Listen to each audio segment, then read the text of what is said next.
Hey y'all, welcome back to the Hot Rod Dad channel. Glad you came. I hope you stay. Like, subscribe, comment, share, etc., etc. Y'all, I've been traveling a lot this summer, trying to take in as many big car shows and events as I can. Thus far, I've taken you to the NSRA, Street Rod Nationals in Louisville, Kentucky. We took a look at the Evansville, Indiana Frog Follies. Still got one more video to upload from that event. But I'm going to take a pause from my coverage of that one, and this week I'm going to take you to Nashville, Tennessee, to the Triple Crown of Rodding. So y'all stay tuned, and let's take a look at some of the coolest hot rods around in the first of my videos from Nashville, Tennessee, the Triple Crown of Rodding.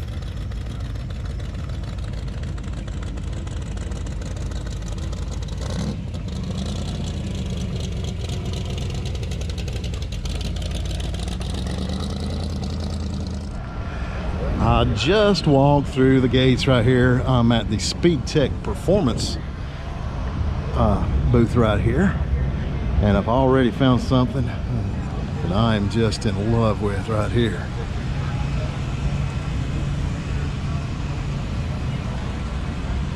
Beautiful shade of blue on this little C10. I wish you could smell the interior in there. Beautiful leather interior.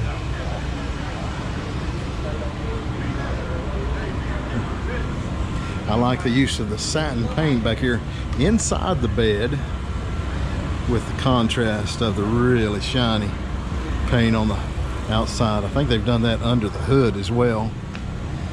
Absolutely gorgeous truck.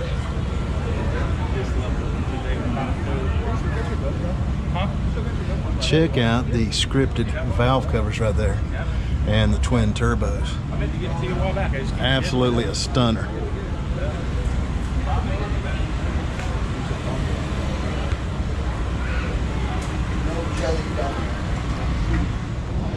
Here's a really cool swept side Dodge pickup at the Sweet Patina booth.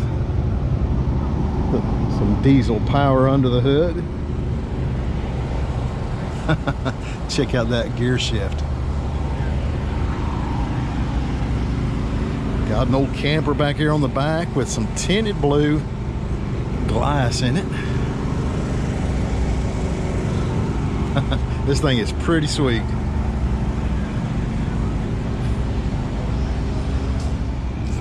All the vendors have their hardware on display here today at the Triple Crown. Right here is a complete chassis that you can check out at the Street Machinery booth right here.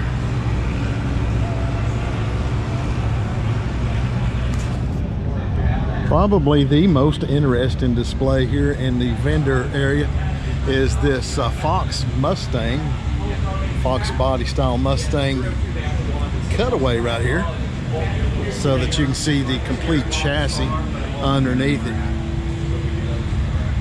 This whole body right here is just kind of a skeleton that was cut out on probably a CNC plasma table, I imagine.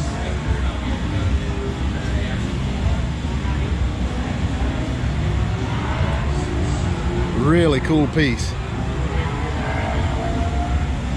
This is from the Roadster shop. You can see a couple more of their chassis on display right here. Here are a couple of tribute cars. This one is kind of a tribute to the California Kid, if you recall that movie. It's the California Kid Express. The car in the show was a 34 Ford Coupe, and this one is kind of a nod to that 34 Ford Coupe that was used in the movie, except it's a pickup truck. Right here is a tribute, as you can see right here, special tribute 1982 Eastwood and Bearcat. This was a car that really influenced me when I was a kid, the original one, and this is a kind of a tribute to that car.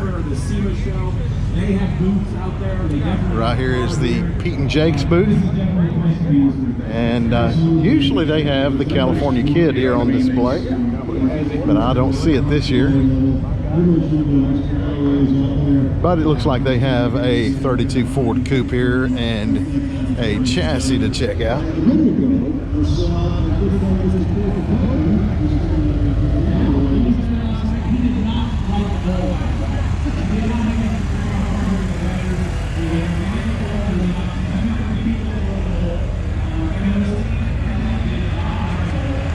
Half of aluminum body sheets on the other side and polished out. That is cool. Well, those trophies are on display actually in the pit garages, where you can check them out and see all that cool craftsmanship and creativity. What time are they doing the autograph signing in there today? It's in that same area where the trophies are. That's a great question.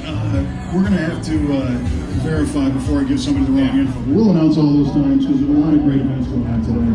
But Tim, I just wanted to say thanks for joining us and helping us out on the stage. You're the eyes and ears on the ground for a while, so thanks for. And don't forget, you can go do autocross ride-alongs down there with Finch. I think Finch was our very first interview this morning. Yep. So awesome stuff going on. A few times that he's not moving yet. Okay. All right, so everybody enjoy the day. So much to do here at the 2025 Triple Crown of Ronnie. Well, now I'm in the official judging area right here at the Triple Crown. So this is where you're going to see the cream of the crop of vehicles right here. And I've finally gotten away from the speakers right there a little bit. So maybe that I can do a little narration right here. And now they're turning the music up. I'm going to have to do a little talking on this video to avoid getting a copyright strike right here, but you can bear with me. Tons of nice stuff right here. Weather is just phenomenal today.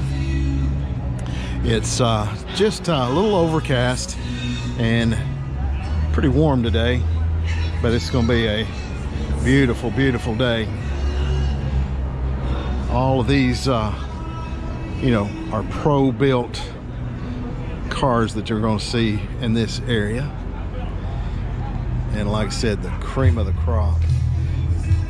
And, you know, this kind of vehicle is somewhat unattainable for a lot of folks, but it's nice to see what's you know, possible when you have the right talent involved in building a vehicle. And there's a lot of talent on display at this show. Incredible cars. Check out this little detail right here on the door handle right there. I love that. Nice wheel and tire combo as well.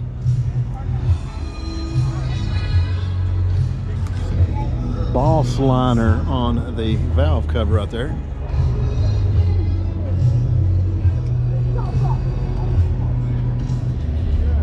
Here's one for you Tri-5 guys. Looks like a 502 possibly there under the hood. The build quality of these cars, like I said, is just insane. Check out the shaved door handles right there. Very unusual color right here on the top. It's kind of a mint green, if you will. Very cool. Several Tri-5s here today in the judging area. And again, here is another over-the-top build right here. A Nomad. I want you to check out this trim right there, the way it's been recessed into the body. Absolutely incredible.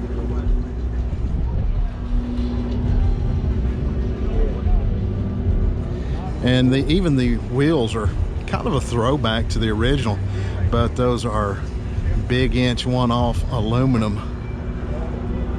billet wheels. Insane build quality on this car.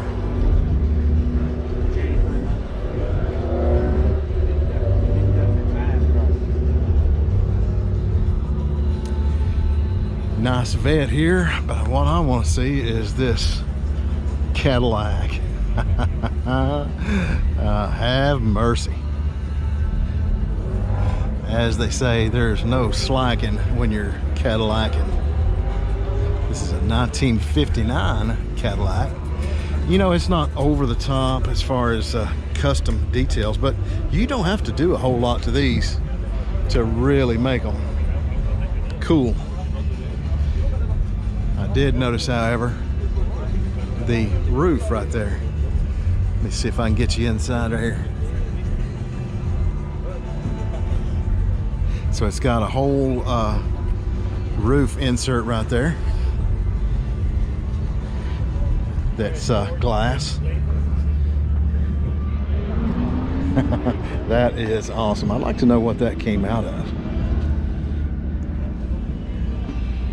Insanely cool car.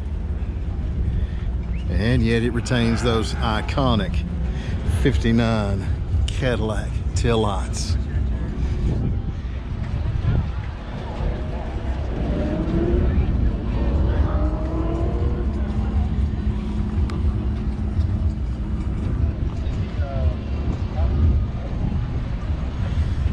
Elite Auto Works of Miami. Nice advanced design Chevy truck right here.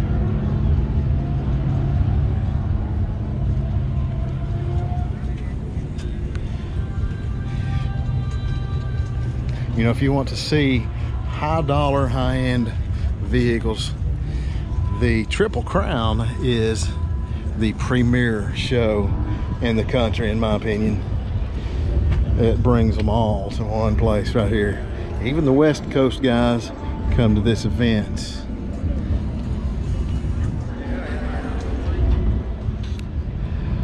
Y'all, I have found one of the most unique track roadsters I've seen in a long time. Traco on the head there. Unfamiliar with that. Looks like it's all hand-formed aluminum. Is this your car, sir? It is, yeah. What's your name? Andy. Tell us Gelman. about it a little bit. Well, I started building this car about 14 years ago. I told many people I lost my mind and says, heck, I'm going to build a whole car. And everything but the tires, the wheels, and the headlights, I guess I've made, but I bought a few parts for it. But anyway, it's been quite a process. This thing is about over 3,000 hours of labor. Wow. To get to this point here. Had a lot of fun with it so far, and it's been a challenge to build it. And tell me about the engine. I'm unfamiliar with these heads right here. Well, Traco Engines was one of the premier engine builders back in the company itself was formed in the late 50s. Two guys, Jim Travers and Frank Kuhn, combined their last names to form Traco Engines.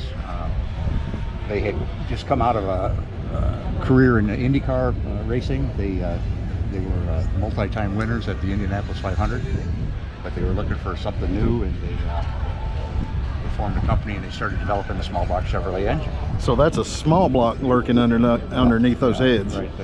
Underneath there's a small block Chevy, but the whole top end of this is all one-off custom stuff. Where in the world did you find those? The stuff was actually found in a garage sale, a yard sale in Los Angeles, California. Wow. And the only story that came with that was the lady that was selling this stuff said these parts she thought were her grandpa's, and her grandpa used to work for an engine shop in Culver City, California. Wow. And that was really the only information she had to go with it. And there were others. It was kind of a found deal. There was this wooden crate, and it had some Chevrolet oil pumps, some camshafts, some lifters, these heads, some push rods, some timing covers, and you know, my brother-in-law actually found this stuff out there in California, and he called me on the phone and he says, there's this lady and she's got this box full of junk for sale, we don't know what it is. And he just sent me some pictures over his phone real quick, and she didn't want that much money for it, so I just told him, I said, well, just buy it. If nothing else, it'll be garage art when we sure. find out what it is. So it took a couple years to really track down the story of these heads and kind of the origin of them. to the best of my knowledge, of course. There's still a couple of loose ends that we can't tie together, but the reality is I think Traco was developing custom parts for Chevrolet back in the day. There were probably several other shops. I've heard that Smokey Eunuch was doing some things like that, you know, making one-off things and showing them to Chevrolet, and some of the things Chevrolet would say, oh, that's cool, let's keep researching that, and other things they would just tell them, no, we're not messing with that. So a lot of creative people back in the 60s and 70s. Oh, yeah. And looked like it turned out to be a really good investment well, for a yard sale find right there. Check out all the engine turning right there on the firewall. So you hand formed all the body right here? This whole car, I started on it, like I said, 14 years ago. I actually built the chassis first, and it's all round tube chassis under here. And I always loved the old Indy Roadsters from the 60s and early 70s, and so I kind of styled this after that, and I just yeah. Incredible car. It's got knockoff wheels on it, I see right there.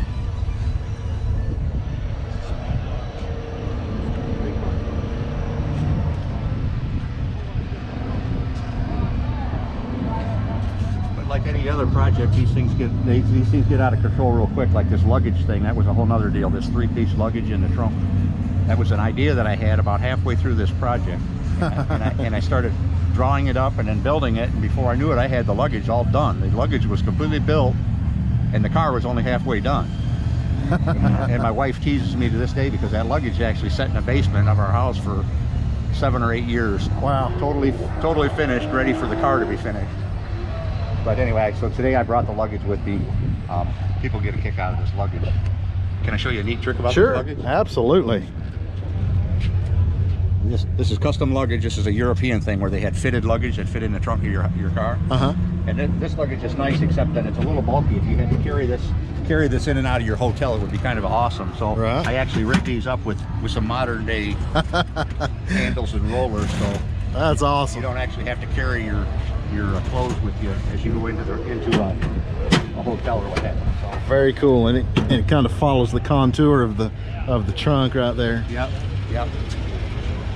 Beautiful car, and it's looks like a Duval style windshield is what I would refer to it as. Yeah, I've got a Duval on another car of mine, and we really love that style. So when it came to building a windshield for this car, I kind of mimicked that style.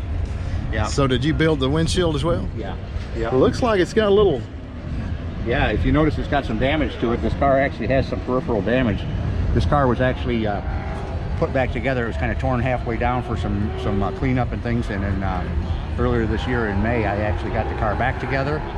And the day after I got this car back together, I had a terrible fire in my workshop in my garage. And this everything in that shop was covered with a layer of soot. And the cleaning right now is going on in my building. Unbelievable devastation inside there. Some things were melted, a lot of equipment damaged, but this car, for whatever reason, the Lord saved this car for me. Yeah. And we've done a lot of cleaning on it, and we're going to continue to clean on this thing. I mean, this car is one of those deals where I could basically go like this, put my hand up underneath here, and I can come up with soot. Yeah. This car, unless I completely tear it apart again, it'll never be clean again. Yeah. But I'm not going to go through that process currently. Well, that's part of its history. I don't know that I wouldn't just leave it the way it is right there. I'll tell you, it's been a challenge. I took this challenge on to build a car from the ground up, and one thing I love about it is it's still in the raw aluminum right here. I can see right here you can see the weld where it's seamed together right there. You built this panel and that panel separately, and a lot of my friends, they told me, they said, yeah, once I got it on the road, they said, well, just leave it in the raw. People can kind of see the hard edges of it and things like that. I love that about it. In my mind, I have a paint job in my head, because when I started this car, I had a total vision of a paint job and everything. And so maybe someday we'll actually paint it, but I'm just enjoying the car and thankful that I have the car in the condition it's in. And I'd have a hard time painting that beautiful bodywork. Well, I don't know, maybe someday, maybe not, we'll see.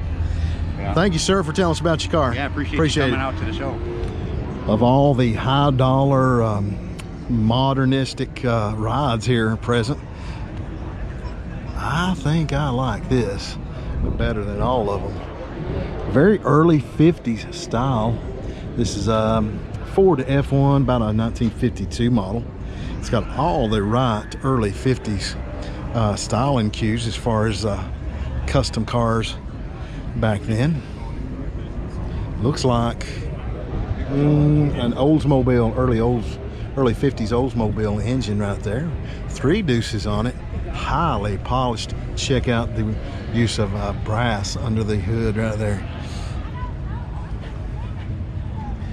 Cadillac sombrero hubcaps and wide white walls, heavily chopped. It's got the twin spotlights right here on it, which was another kind of a 50s custom touch right there. Very 1950s, mid 50s custom interior in it, with a matching tonneau cover back here on the back. It's got 49 Plymouth triple ripple bumpers front and back,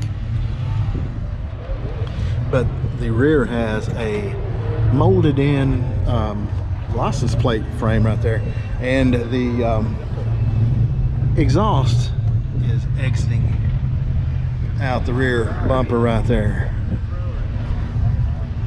Almost looks like it's been channeled a bit too. Custom louvered running boards right there. Almost looks like a Barris Customs shield right there on the side of the cowl, but it simply says Jimmy. I imagine those are one-off custom touches by the owner. If I'm not mistaken, this is probably inspired by a Keith Wiesner rendering. Actually, right there, it is on the cover of that magazine right there. If I'm not mistaken, that's a Wiesner illustration.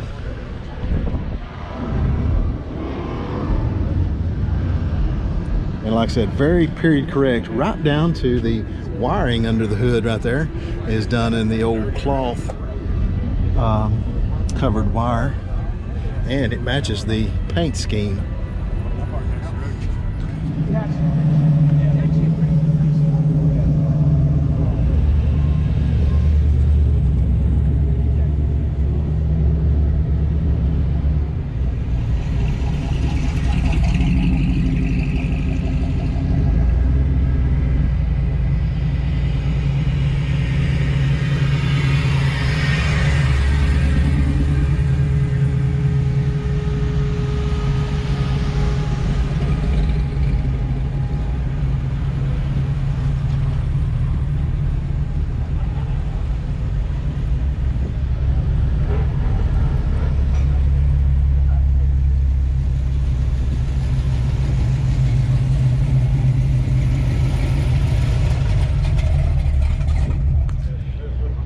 Tons of beautiful rides here in the judging area today, and there's actually a few out on the track riding around. You can actually get your vehicle out there on the track and circle around,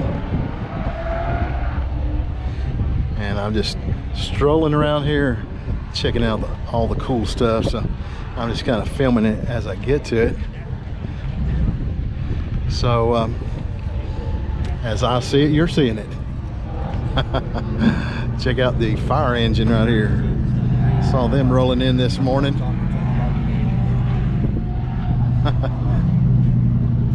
That's about as unusual as you can get here today. Nice little 34 Ford 3-window coupe right here. Navarro heads on it, with a little baby blower there on top, with a couple of, looks like Strombergs there atop of the blower. Check out all that burled paintwork on the dash. It's made to look like burled wood.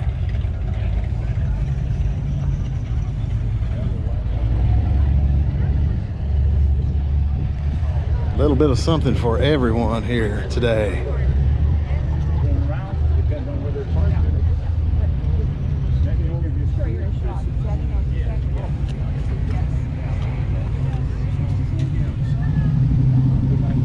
Here's a little 1940 Ford Deluxe convertible, looks like.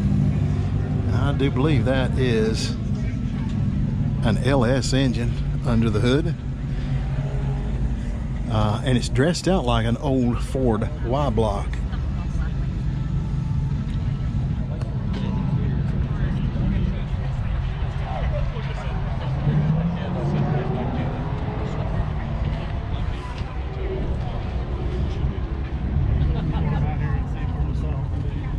Yeah, when we lived in Florida, we had neighbors that like cougars. They had a hard time.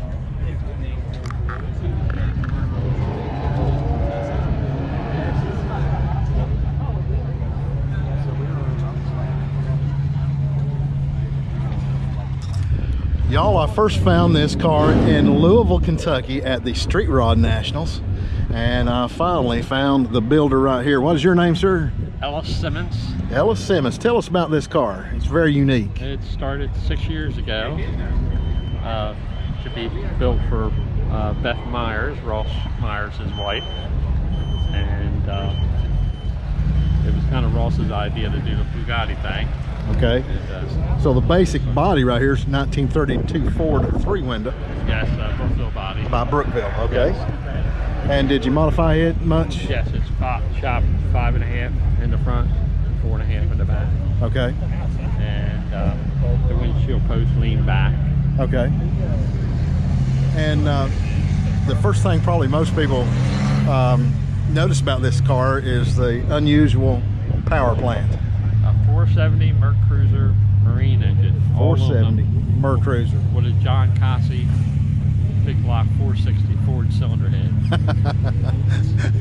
Probably the most unusual power plant here on the place today, I'd say. And the most unique thing I think about it is right here. So it's got an external Scott blower. Supercharger, yes.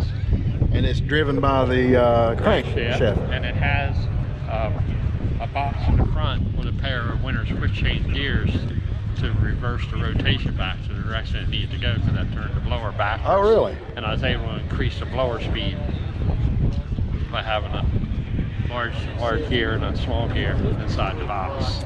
And then you've got some carburetors, what looks to be carburetors, but it's actually Auto Trend EFI throttle bodies. fuel injected. Yes. And very, again, very unusual suspension style right here. Bugatti style suspension. Bugatti style suspension with the parallel leaves right there, and a tube axle right here in the front, and leather wrapped, looks like. Yes. So what other unusual features does it have? I noticed the grill right there is looks like almost a winter's help me here, Pines winter front grill. It's made by Alumacraft. Alumacraft, okay. Yes. But you did you picked we did the shell the grill there. Yes. Very cool. What about the wheels? The wheels are E-Bod, made to look like early Bugatti race wheels.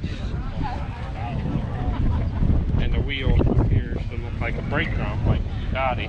The wheel was the brake drum. And a very Bugatti style on the paint job there too, Yes, is what it it looks is. like. Yes, it is. Painted by Daryl Hallenbeck. Okay. Vintage Color Studio. If you get a close up of that coin on the end of that tipping arm, the 1932 French franc. Oh, really? Very cool. Can we take a peek inside right here? Sure.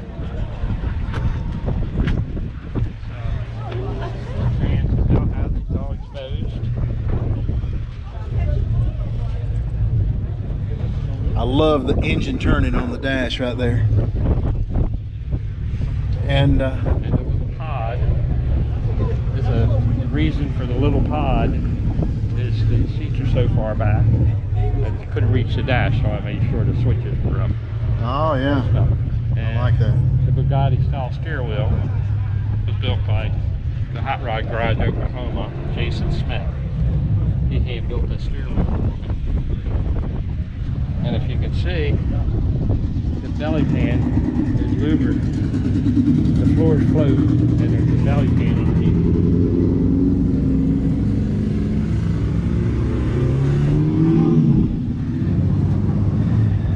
Absolutely outstanding car, sir. Thank you. Thank you for telling us about it. You have a good time at the show. I stopped doing my top 10 videos from these events because seems like you never can make folks happy. There's always some critique about my personal picks, but if I were to do a top 10 from the event today, I feel certain that this one would probably be in it, and maybe this one as well. I am in love with this 1934 Ford two-door sedan. My favorite thing about it is all the engraving right there on the dashboard. Kind of resembles the country western boots, you know, the Latigo up on the shaft of the boots right there. Very cool looking.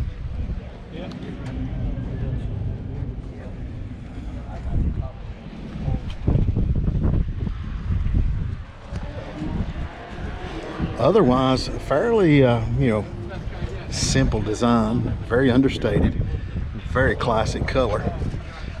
Love the bumper head, or Nerf bar, I guess you could call it, back here in the back.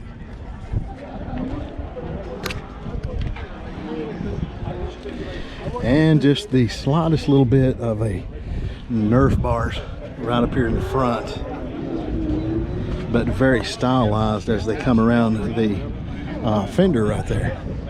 Outstanding car.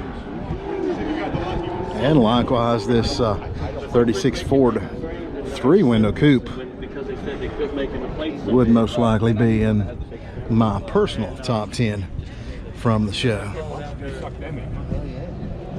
Spotted this one also in Louisville at the Street Rod Nationals this year. I love the way they contoured the bumpers right there to the fenders. Hey y'all, hope you enjoyed the video. If you did, give it a big thumbs up, like, and subscribe. Be sure to tune in to the Hot Rod Dad channel for more coverage from the Triple Crown of Rodding in Nashville, Tennessee.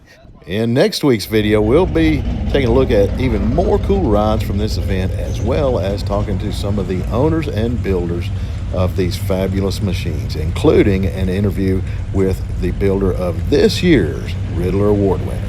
So y'all be sure to stay tuned for that, as well as upcoming coverage from the Redneck Rumble. Until next time, in case you think I forgot, y'all get out there and build something.